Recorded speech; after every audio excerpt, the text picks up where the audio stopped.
Hey everybody, Dawn McGee, your wellness strategist and nutrition evangelist here. I empower people to make their health a priority so that they can do all of the things that bring themselves joy. But I don't have time. I don't have time. I don't have time. How many times have you said that to yourself?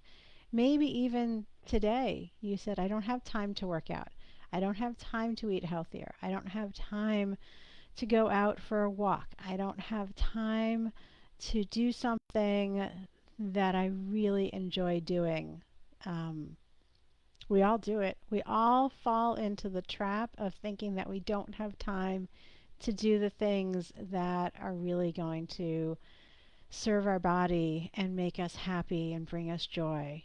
And yet, when we do make the time to do them, we often find that we have time for other things because we're better able to think and focus and do things in a way that are not kind of scatterbrained. Ever have those days where you have so many things to do, you're doing everything halfway and then circling back and trying to finish them all, and nothing really gets accomplished in a good way? All right, so that's where you are today. How can we get you to the other side of this problem so that you are breathing and doing things much more intentionally and more fun? So, a couple of things to do. Number one, before you go to sleep each night, take 5 minutes. I promise you, just 5 minutes to lay out your day for the next day. Put things into their place. Now, if you schedule further in advance, that's awesome. If you're scheduling day by day, then the night before, take 5 minutes to plan. That may mean putting a block on your calendar for when you're going to do some intentional movement. Doesn't don't have to be practicing to run a marathon. It can be going out for a walk. Lay out your clothes for whatever the weather is going to be. Today it's like freezing here in the Northeast, literally, and so I need a couple extra layers to go out for a walk today as compared to yesterday where it was 60 degrees and I didn't. So take those 5 minutes, put that in your calendar, get the appropriate clothes out so that when it's time to go, you just go. You don't have to pause and think, do I have the time? Do I have the clothes? What do I need? Right? Number two, I don't have time to eat healthy. At some point during the week, each week, whether you're a prepper or a planner, figure out, start with just one or two meal slots that you know are challenging for you and plan exactly what you're going to do differently.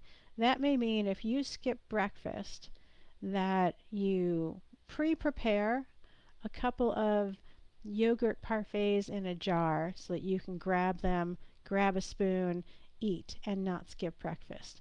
If you find that lunch is a challenging time for you because you are busy all day long, maybe you prepare lunch the night before. We do it for our kids. Why don't we do it for ourselves, right? So that's the second thing you can do.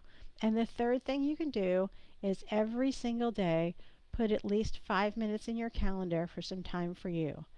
And that may be as simple as just closing the door and taking some deep breaths, centering yourself, putting your phone on Do Not Disturb for just 5 minutes so that you can get time to yourself.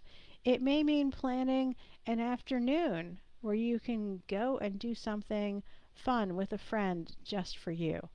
Whatever it is, put it into your calendar. So the real key is a little bit of extra planning, whether you are a long range planner or whether you are a spontaneous seat of the pants kind of person. A little bit of planning will get you to your goals, I promise. And if you need help with any of this, I do workshops for groups, for individuals. The next one is coming up on March 12th at 2 o'clock Eastern Time in the afternoon. You'll find me on Eventbrite. You'll find it in the events section of Facebook.